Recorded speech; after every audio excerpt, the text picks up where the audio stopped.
blood is thicker than water, but Iman is thicker than blood.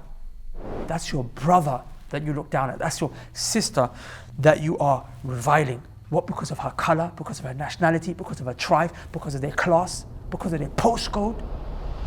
People who separate and divide one another based on tribes, based on race, based on gangs, they are at risk of entering inside of the hellfire. The Prophet ﷺ said, وَمَنْ دَعَى بِدَعْوَ الْجَاهِلِيَّةِ فَهُوَ مِنْ جُثَاءِ جَهَنَّمٍ. The Prophet ﷺ said, anyone who calls people based on da'wal jahiliyyah, for their gang, for their race, for their nationality, for their culture, for their tribe, فَهُوَ مِنْ جُثَاءِ جَهَنَّمٍ.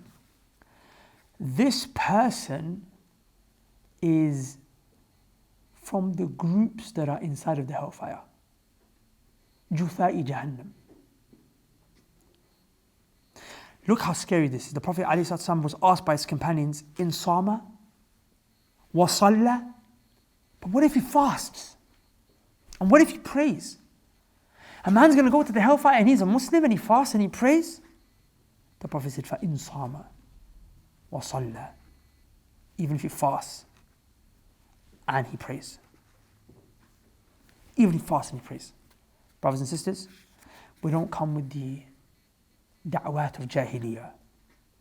As the Prophet ﷺ said, فَدْعُوا الْمُسْلِمِينَ بِأَسْمَائِهِمْ بِمَا سَمَّاهُمْ اللَّهِ. Call the believers by their name, the one which Allah called them, al-Muslimin, al-Mu'minin, ibad Allah. Those who are Muslim, those who are Mu'minin, believers, those who are slaves of Allah. The hadith is also in the Musnad of Imam Ahmad. Another narration mentioned where the Prophet said, Man qala ya ala fulan. He called out people by these jahili things, calling them by their tribes and whatnot, to call people in that jahili way. فَإِنَّمَا يَدْعُو إِلَى جُثَاءِ جَهَنَّمٍ. Anyone who calls people by these ignorant titles and names, by their tribes, by their nation, by their race, by their gang or whatever have you, then فَإِنَّمَا يَدْعُو. What he's calling you to is what? He's not calling you to his tribe. He's not calling you to his nationality. Rather, really what he's calling you to is Jutha'i Jahannam. He's calling you to the groups that are within the hellfire.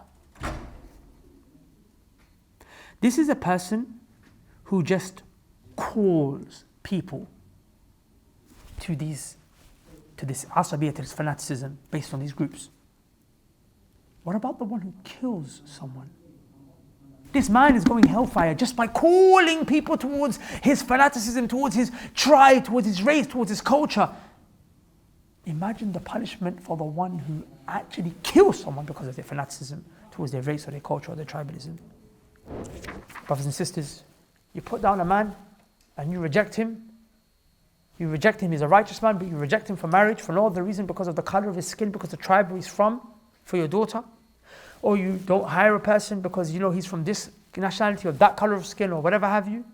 You don't let him be the imam in your masjid for that reason. You don't invite him as a khatib for that reason, because he's not from your tribe, from your people, from your lineage. You look down on him.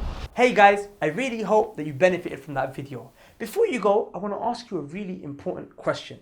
Have you guys ever thought about studying Islam and seeking knowledge? If not, then I want you to reflect upon this hadith of the Prophet ﷺ. The Prophet said that seeking knowledge is obligatory upon every single Muslim. Of course, that doesn't mean you have to be a scholar, but you have to know the basics in order for you to be the best possible slave and worshipper of Allah that you can possibly be. So we decided to provide a solution for this.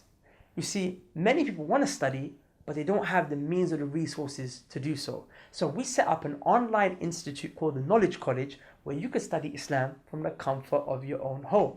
So if you want more information on the Knowledge College and you'd like to sign up, go to the link below, check out the website, and hopefully we'll see you on the other side. Assalamu alaikum.